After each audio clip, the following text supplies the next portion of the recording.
The last light of day poured through Thornkeep's cathedral windows, turning the stone floor gold beneath Elara Vale's feet. It should have been beautiful. Instead, every inch the sunlight moved toward the horizon felt like a warning. She stood beside King Caelan Thorn before an altar crowded with white winter roses, her hands folded tightly enough to hide their trembling. Beyond them waited half the royal court, hundreds of eyes fixed on the bride their victorious Alpha King had chosen, or endured. The whispers had begun the moment she entered. Elara had heard enough of them to understand the rest without trying. Ugly, a disappointment, a political price. The daylight binding had already done its work. The skin along her cheeks looked rough and uneven, darkened markings spread beneath her jaw, and the subtle distortion across her features made strangers stare once before politely looking away. Caelan had not looked away. That was almost worse. He had studied her when she approached the altar with the same controlled attention he might have given a border map. No disgust, no pity, no pleasure either. Simply acceptance. The priest finished the final blessing. You are bound before crown, kingdom, and witness. Applause filled the cathedral. Elara released the breath trapped in her chest. She was married. Caelan turned toward her. At 29, the Alpha King carried power without needing to display it. He stood tall and still beside her, his dark ceremonial coat edged in silver, his expression unreadable. His gaze settled briefly on her face. Elara forced herself not to lower her eyes. If he could tolerate looking at her now, she would let him. This was the woman he believed he had married. A bell sounded from the western tower. Her stomach tightened. 1 hour until sundown. The wedding feast passed in a blur of raised glasses, formal congratulations, and smiles that vanished whenever courtiers thought Elara had turned away. She answered every greeting calmly. She thanked nobles who struggled not to stare. She even ignored 2 young women near the musicians wondering, much too loudly, what kind of alliance could make a king accept such a bride. But she never stopped watching the windows. Gold became amber. Amber deepened toward red. Soon, across the high table, Caelan noticed. You have looked outside 6 times in the last few minutes. Elara's pulse stumbled. I'm tired, Your Majesty. We are married now. Caelan will do. The simple correction caught her off guard. She nodded. Caelan. His attention remained on her, sharp but not unkind. Do you want the feast ended? No, too quickly. She softened her voice. No. Your people prepared all of this for us. I wouldn't insult them. Something shifted in his expression. Not warmth exactly. Interest. Elara immediately wished she had said less. Outside, the sun touched the distant mountains. She stood. Conversation nearest the royal table faltered. I'm sorry, she said. I think I should retire. Caelan glanced toward the windows and then back at her. For one terrible moment, Elara thought he might offer to accompany her. Instead, he rose and gave a small nod. Then rest. Relief struck so hard her knees nearly weakened. She left with as much dignity as she could manage, crossing the great hall without running even as the remaining sunlight vanished from the windows behind her. Only after reaching the royal corridor did she quicken her pace. Her chamber door closed. Elara locked it, then locked it again. She crossed to the mirror as the final strip of sunlight disappeared beyond Thornkeep's walls. The change began. The dark markings faded first. The roughness along her skin softened. The distortion that daylight forced across her features loosened and disappeared until the woman staring back from the glass possessed smooth pale skin, clear gray-green eyes, and the face Elara had learned long ago must never be seen at the wrong time. She touched her reflection. Downstairs, the Alpha King was still celebrating his marriage to an ugly bride, and he had no idea that by sundown, she was gone. By sunrise, the woman in the mirror was hidden again. Elara watched the familiar distortion settle across her face before unlocking her chamber door. The change no longer frightened her. What frightened her was how easily one careless evening could expose it. So she built rules. Around her new marriage, she breakfasted after sunrise. She attended court through the day. As afternoon faded, she found reasons to return to her chambers. By sundown, the door was always locked. For the first several days, Caelan seemed content with the distance. Their marriage had secured the alliance he needed with the northern border territories. He treated Elara with formal courtesy and demanded nothing beyond her duties as queen. He never followed her to her chambers. never questioned why his bride disappeared every evening. The court was less restrained. Elara learned to recognize the silence that followed her into a room and the whispers that resumed when she passed. She ignored them until, one morning outside the council chamber, a nobleman murmured that Thornkeep had gained its ugliest queen. Caelan heard him. He stopped. The corridor fell silent. My wife's appearance is not a subject for your entertainment. His voice never rose. It did not need to. The nobleman went pale and bowed. Caelan continued walking without waiting for thanks.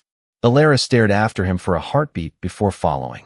She had expected tolerance from the man who needed her marriage. She had not expected protection. That realization made keeping her distance unexpectedly harder. Inside the council chamber, a different problem waited. A map of the northern border covered the long table. Several commanders were arguing over attacks on supply convoys moving toward the mountain garrisons. We reinforce this road, one commander said, tapping a narrow route through the western ridge. 3 additional wagons tomorrow. No, the word escaped Elara before she remembered that no one had asked her. Every face turned. Caelan's gaze sharpened. Why? Elara stepped closer to the map. That road is gone. A commander frowned. It is marked here. The map is old. A landslide destroyed the upper crossing years ago. What remains narrows beside a ravine before the eastern turn. Heavy wagons cannot pass safely. How certain are you? I grew up near those mountains. She traced another route with one finger. Send them south through the Pine Valley, then north along the river. It adds half a day, but the wagons will reach the garrison. Silence followed.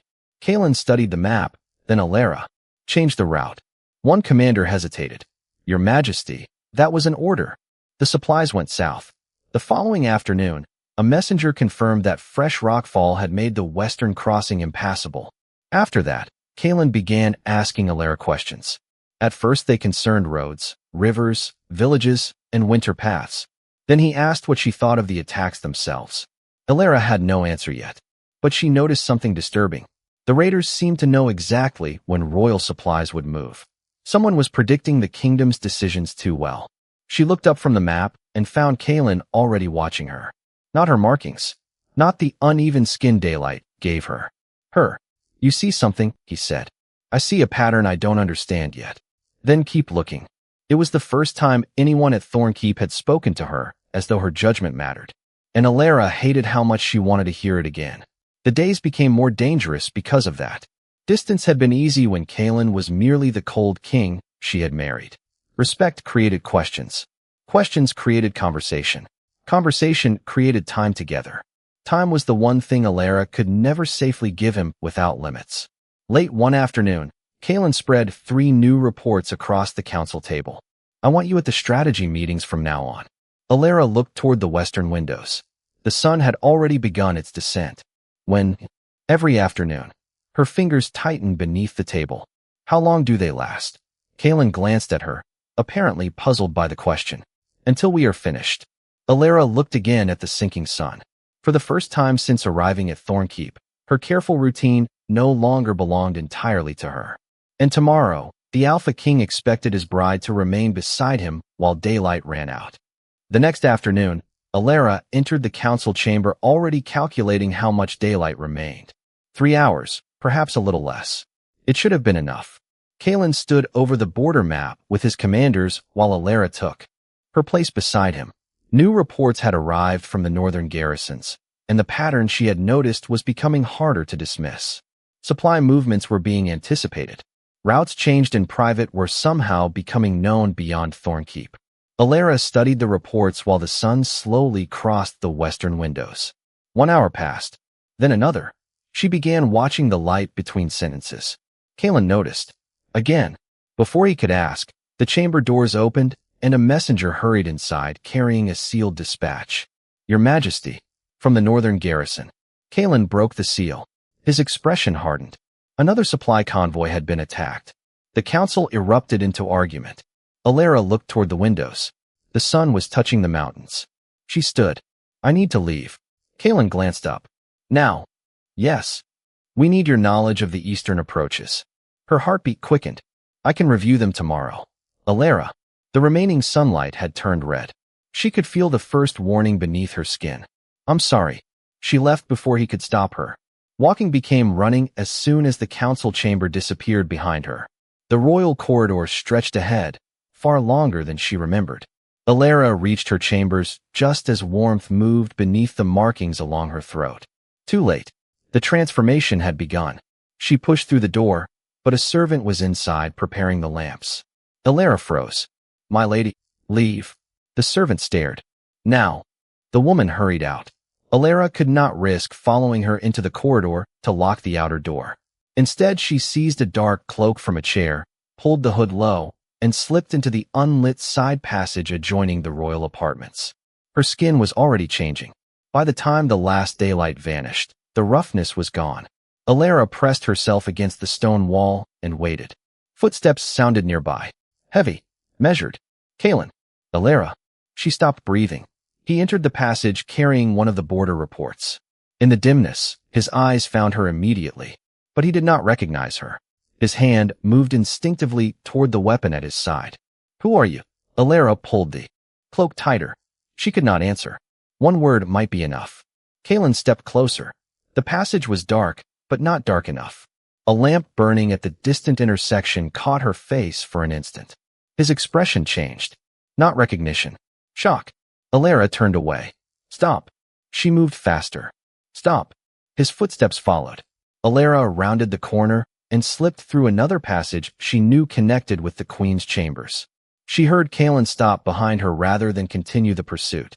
Only after reaching her room did she close the door and lean against it, shaking. She had escaped. Barely. The next morning, Caelan was waiting outside the council chamber. Elara's daylight face had returned before she left her rooms. She forced herself to meet his gaze. He held something in one hand. Her cloak. "I found this in the passage last night." Elara's stomach dropped. Caelan watched her carefully. There was a woman wearing it. She said nothing. "Do you know who she was?"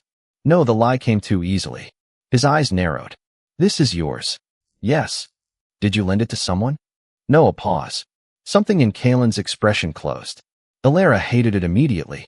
"I see." He handed the cloak back. She took it, careful to keep her fingers steady.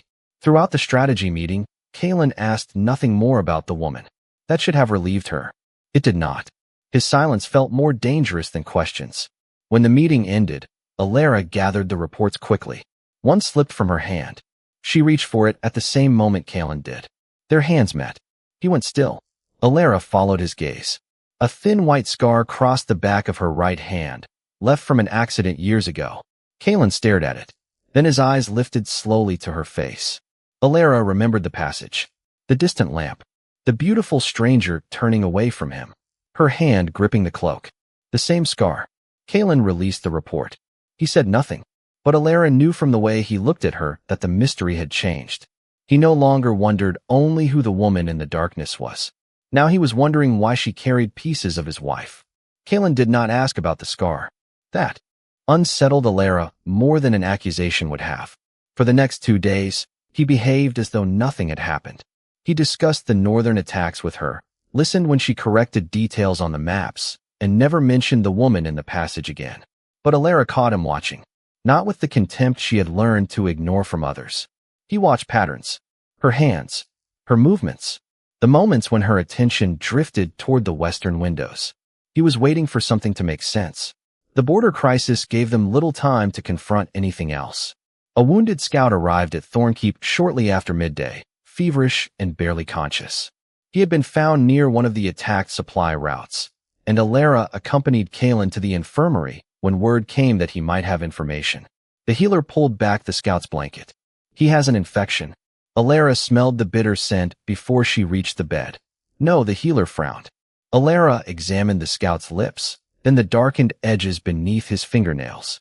"This is an infection." Caelan stepped beside her. "What is it?" "Poison." She asked for water and several common herbs, then worked quickly while the healer followed her instructions. The scout's breathing eventually eased enough for him to speak. "They knew," he whispered. Caelan leaned closer. "Who?" The scout shook his head weakly. "The convoy. They knew where we would turn. They were waiting before we arrived." Elara and Caelan exchanged a look. The same thought passed between them. Someone knew royal supply decisions before the soldiers carrying them did. By evening, the court had another visitor. Lord Varric had arrived from the northern territories claiming he had come to offer his knowledge and men to the crown. Elara saw him enter the council chamber and forgot how to breathe. Varric had once administered much of the Vale territory while her family's power declined. Years had silvered his hair, but his narrow face and patient eyes were exactly as she remembered. Those eyes found her. For the first time since arriving at Thornkeep, Elara wanted to hide because of something other than sundown. Varric bowed. "My queen." His gaze traveled across her face. For one brief moment, satisfaction appeared there. Then his eyes settled on the dark markings along her throat. "Still holding," he murmured.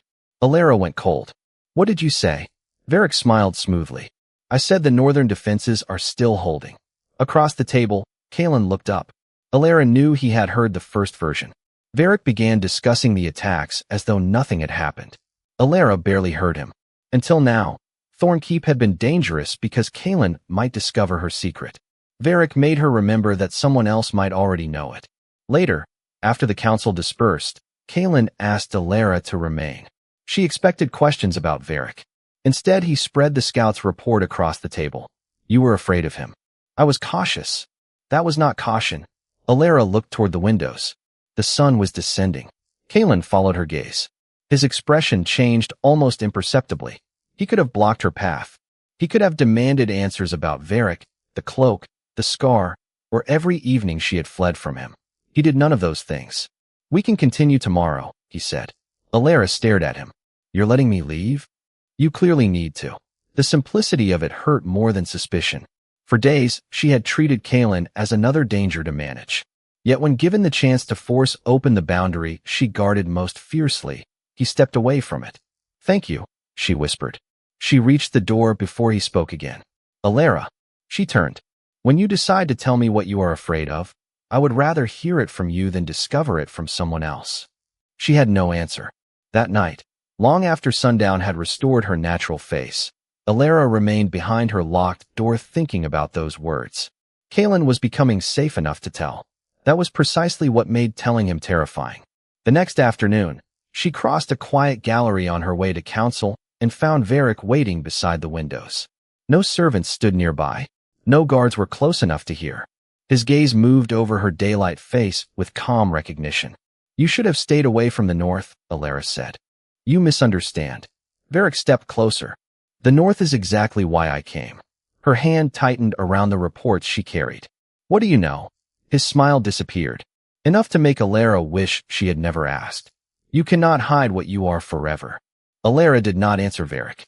She walked past him toward the council chamber, refusing to let him see how deeply his words had struck. "You cannot hide what you are forever." For years, hiding had been survival. Now it was becoming a countdown.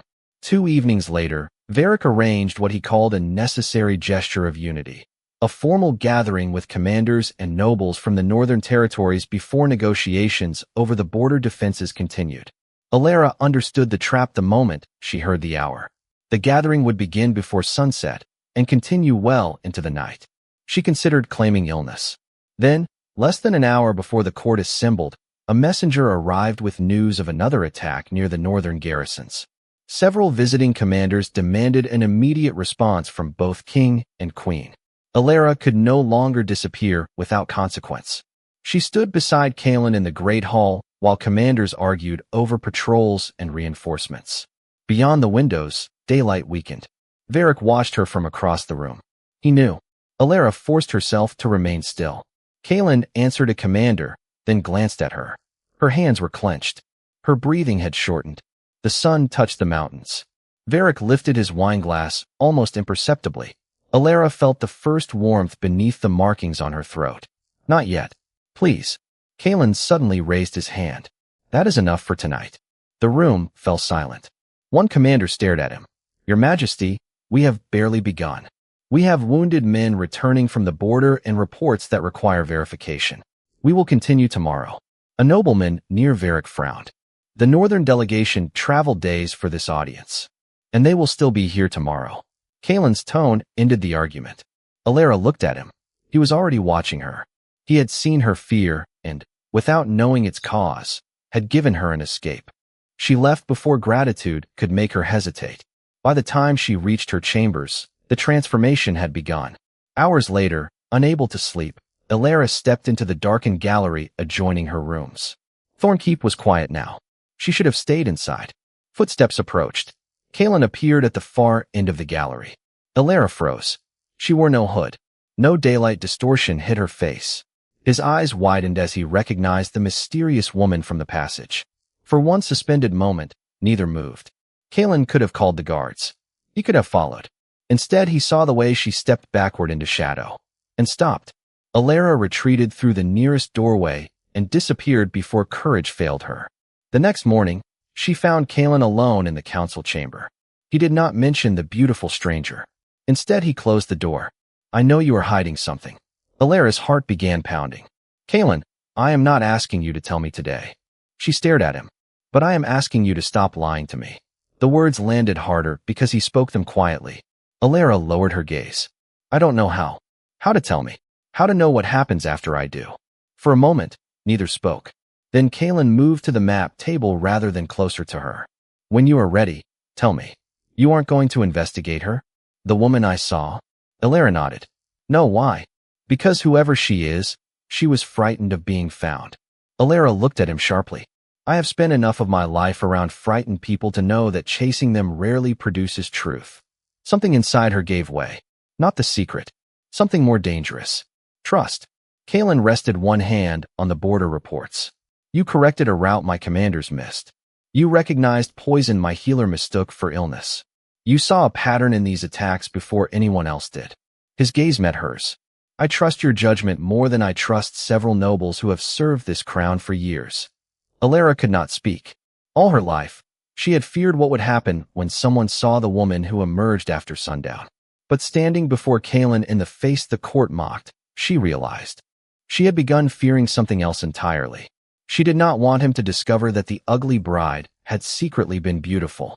She wanted to keep being the woman he was looking at now. The woman whose judgment he trusted. The woman he defended without demanding anything in return. The woman he might, one day, choose without needing another face. And that made the truth more frightening than ever. Caelan gathered the reports, then paused. There is one thing I do need from you. Elara forced herself to breathe. What? His expression remained calm, but there was no distance left in his eyes. Whatever connects you to that woman, whatever Lord Varric knows, whatever happens when the sun goes down, I will wait until you can tell me. He held her gaze. But, Elara, I need you to stop lying to me. For a long moment, Elara could only look at him. She had spent years preparing herself for disgust, suspicion, even fear. She had never prepared for patience. I know, she said. Caelan gave a single nod and returned to the reports. Elara almost told him then. She almost asked him to meet her at sunset and promised that afterward there would be no mysterious woman, no unexplained scar, no lie between them. But that afternoon, a small package appeared outside her chamber. There was no name on it. Inside lay a silver sun medallion. Elara stopped breathing. She knew the worn edge of its rays, the shallow scratch across its center. It had belonged to her mother. Beneath it was a short message in Varric's hand. The binding protects more than your face. Break it before the danger is gone, and what it conceals can be found. A second line followed. Give me control of the Vale border passes, and your secret remains yours. Elara closed her fist around the medallion. So Varric did know.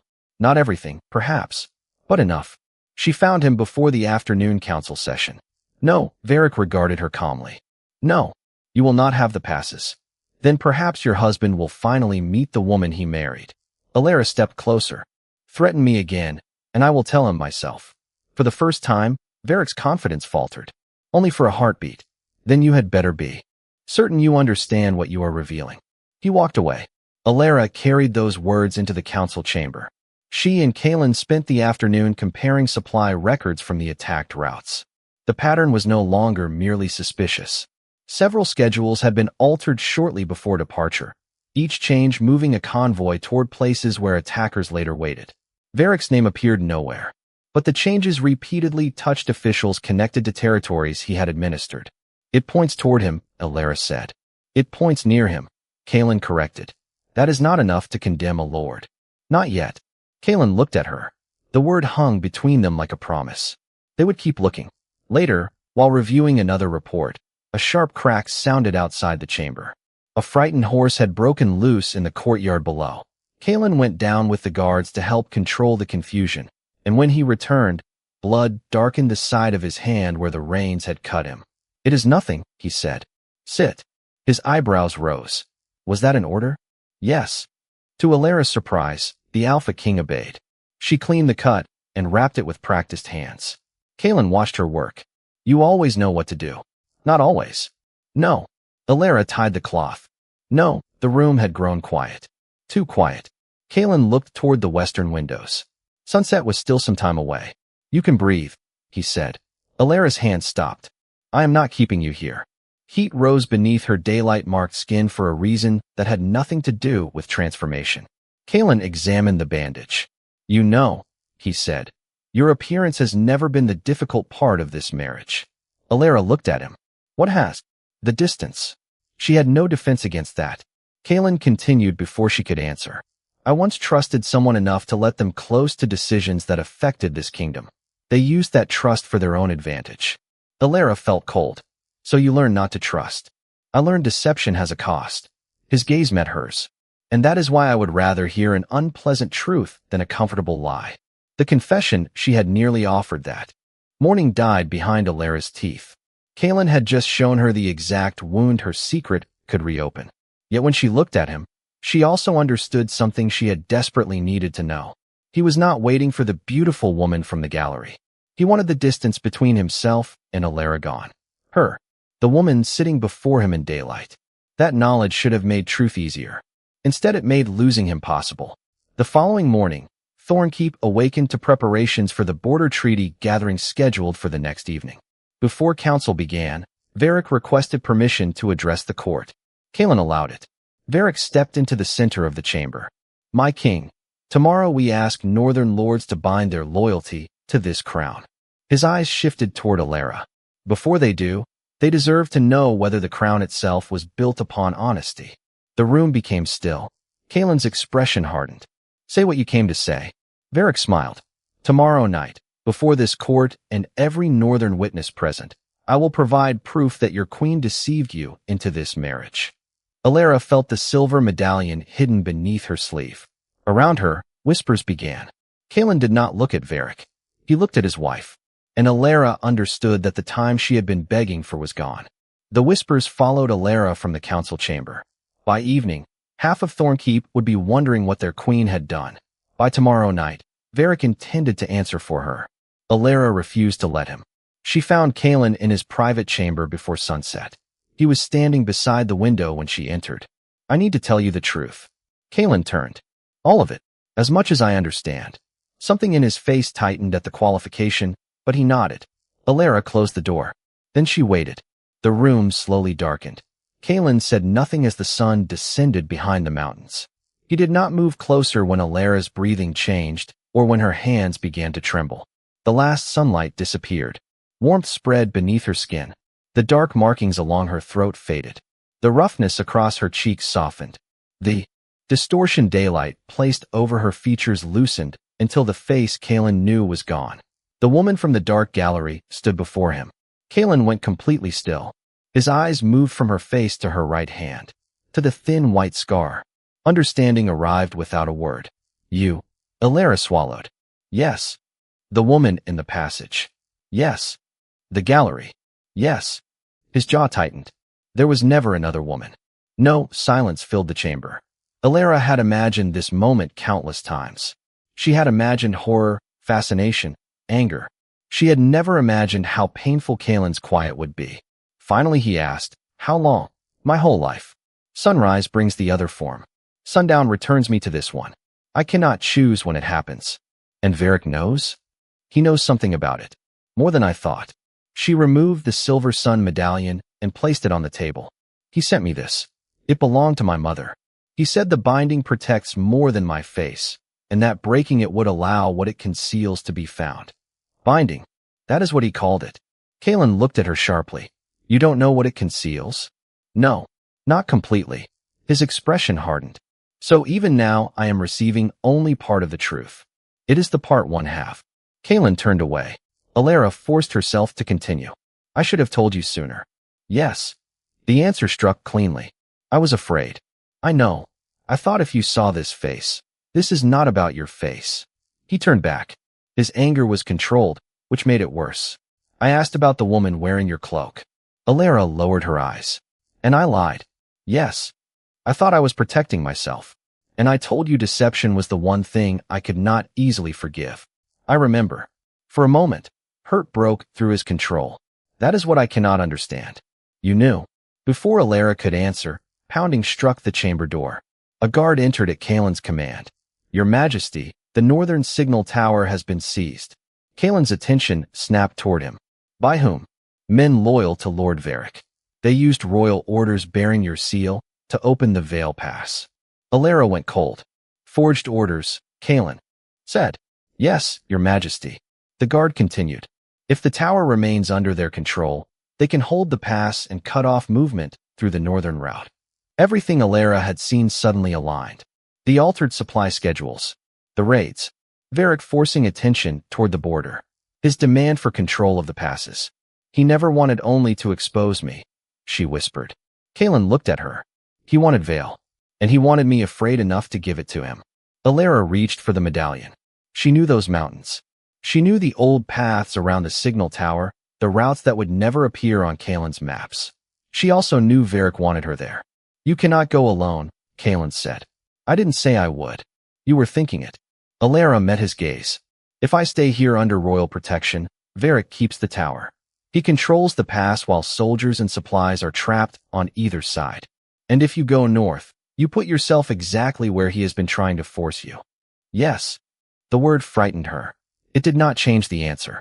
I know that land better than anyone you can send tonight. I can help take the pass back. Caelan stared at her natural face, but there was no wonder in his expression now. Only conflict. Elara realized that this was the moment she had feared from the beginning. He knew, and knowing had not magically healed anything. I am going, she said. Caelan did not command her to stay. He could have. Instead, he stepped aside. At the door, Elara stopped. His voice followed her. Are you going because you trust yourself? She turned. Caelan's expression had softened, but the hurt remained. Or because you still believe you have to face everything alone? Elara had no answer that would not become another lie. So she held his gaze for one final moment, closed her fingers around her mother's silver medallion, and left.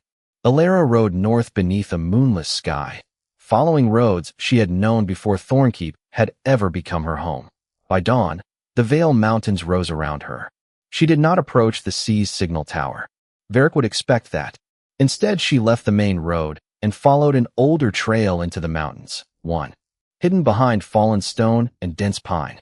The path led toward a sanctuary her mother had once forbidden her to enter alone. If Varric wanted Elara in Vale, she needed to understand why before giving him exactly what he wanted. The sanctuary stood inside the mountain, its entrance nearly swallowed by roots and rock. Elara pressed the silver sun medallion against a shallow circular mark beside the door. Stone shifted. Inside, dust-covered shelves, broken furniture, and sealed chests untouched for years. Elara searched until she found her mother's records. The first pages concerned the border. The later ones concerned her. Elara read them twice before she could accept what they said. She had never been cursed. The daylight face she had spent her life believing was a deformity was not punishment at all. It was protection. She had been born carrying a rare lunar signature, something detectable by those who knew how to hunt particular bloodlines. When Elara was a child, her mother had feared that discovery enough to create a binding around her. Sunlight strengthened it. By day, the binding distorted Elara's appearance while suppressing the supernatural signature beneath it. At sundown, when the binding weakened, her natural form returned. Every sunrise she had dreaded had been hiding her. Every sunset she had feared had been exposing her. Elara touched the medallion. Her mother had not taught her to be ashamed. Elara had learned that part herself. A sound echoed behind her. Slow applause. Varric stood at the sanctuary entrance. You finally understand. Elara closed the records. The raids were yours. They brought you home. The poisoned scout. The convoys. Pressure, Varric said. Nothing more. You threatened a kingdom to force me here. To force you where you belong. His gaze dropped to the medallion. This sanctuary protects more than old papers. The Veil Ward controls passages through these mountains that armies have forgotten exist. Elara understood. You cannot open them. Not without what your mother hid. Me. Your signature. Varric drew another piece of silver from beneath his coat. Half of a matching medallion. Elara's stomach tightened. The sanctuary floor trembled. Silver lines awakened beneath the dust, spreading outward from Varric's feet. Pain tore through Elara's skin. She gasped. The daylight markings along her hands flickered. Varric smiled. The binding recognizes both keys. Elara dropped to one knee as the sanctuary walls began humming with power. You said breaking it would let me be found. It will. By whom? Anyone who knows what to search for. The truth carried its own terror. If she preserved the binding, she could remain concealed. But Varric already had part of the mechanism. The silver lines were moving toward the center of the sanctuary, where an ancient stone seal had begun to open. If he gained control of the ward, the hidden mountain passages would belong to him. Elara looked at her mother's medallion. Protection. That was what it had always meant. But protection had become the cage around which she had built her entire life. She had hidden from strangers. From Caelan. From herself. Varric stepped toward the seal. You cannot stop this without releasing what she buried. Elara rose. Then I release it. His confidence vanished. She pressed the medallion against her chest and pulled against the binding she had spent her whole life preserving. Pain exploded through her. The daylight distortion fractured. Dark markings raced across her skin, then broke apart like shadows beneath water. The sanctuary shook. Varric shouted something, but Elara could no longer hear him over the roar of power rushing through the chamber. For the first time, the binding did not wait for sundown. It broke. Completely. Permanently. The silver lines beneath the floor turned toward Elara. Her signature was no longer hidden. The ward recognized her. And somewhere beyond the sanctuary, anyone who knew how to search for that signature could now find it too. Varric lunged toward the central seal. Steel rang from the entrance. Caelan. He entered with royal soldiers behind him, his sword drawn. Varric staggered back. Elara stared. You followed me. No, Caelan's eyes found hers. I followed the evidence we found together. The altered supply records. Varric's officials. The forged orders. Everything they had uncovered before trust broke between them had still led here. Caelan had not come to rescue a helpless wife. He had come because their work had pointed him toward the same enemy. The wards surged again. Elara turned toward the central seal. It isn't finished. Varric's half of the medallion still burned within the mechanism. Hidden passages appeared as lines of light across the sanctuary floor. Some were already opening. Elara stepped toward them.